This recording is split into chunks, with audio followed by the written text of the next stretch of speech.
Hello,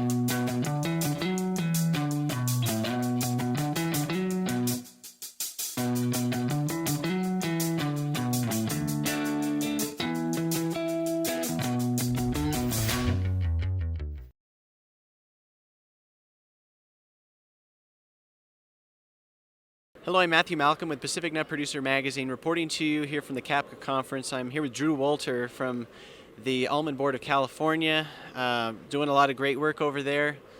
Unfortunately, we do, there's some difficult issues that we have to deal with in the industry, particularly MRL levels and having them at an appropriate level, right, when we're exporting our product. Yep. And you mentioned that the EU is our top export market.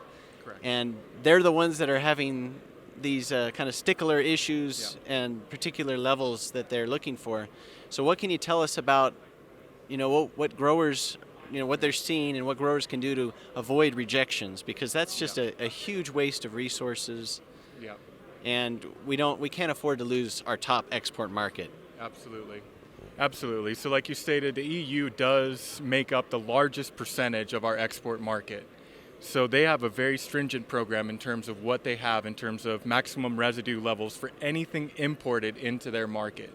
So for our growers, when you're talking about top issues, it would be herbicides. They're ones used at the end of the season.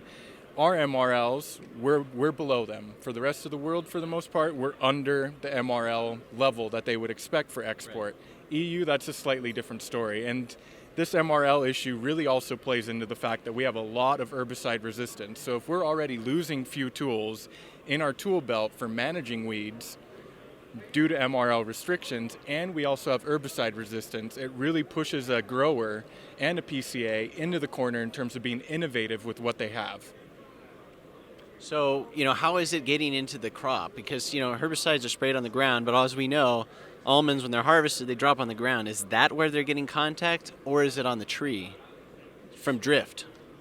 So there's a current study that we're funding, and this is through Dr. Brad Hansen at UC Davis, and we're actually looking at exactly that. Where are the residues coming from? So the first year of the study, we determined that it wasn't in the orchard. So we have other studies to kind of figure out where along the lines that is, and we have reason to believe that this is coming from a commingling phase where we have the hull, which is pubescent by nature on the outside, meaning it's hairy, that can attract the dust.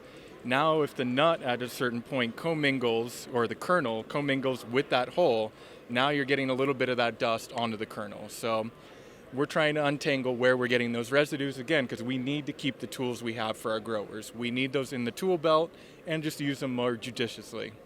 Yeah, and I guess you're still looking into it, but if there's a pre-harvest window that we want to be careful about. Like you said, we don't know exactly when it's coming on to the crop, when it's making contact, but what can growers do to mitigate this in the meantime? So far with the data we have, PHI isn't an issue yet. That's not what we've identified, and again, this was a study with Brad Hansen at UC Davis, is the PHI really isn't the issue. I think where we're coming across the issues, the current way we harvest, again, this is a plug for off-ground harvesting, which we hope to get to at some point in our industry. That will make a huge, huge difference, because I think a lot of our residue issues are coming, again, from dust. And at a certain point, it's just trapped on the hull, and then during a hulling shelling process, perhaps that's where the dust is commingling with the kernel that's exposed. Yeah, so I guess whatever they can do to tank mix and just rotate their products and so that it's most effective as possible, so they can reduce their overall amount of chemical sprays is probably the best bet right now, huh? Yeah, herbicide resistance in terms of mitigating herbicide resistance. Again, if we're losing tools due to MRLs, we need to be smart with what we have. And what is the key to that? It's properly rotating modes of action and chemistry. You do not want to have a program where you're using the same mode of action multiple times a year, or even looking at the following year as well. Make sure you're rotating those chemistries that you do have so that you ensure you keep those tools in your tool belt in the long run. Awesome. Well, thank you so much, Drew. Thank you. We look forward to learning more about these studies. Read more about these things in Pacific Nut Producer Magazine. I'm Matthew Malcolm, CaliforniaAgNet.com.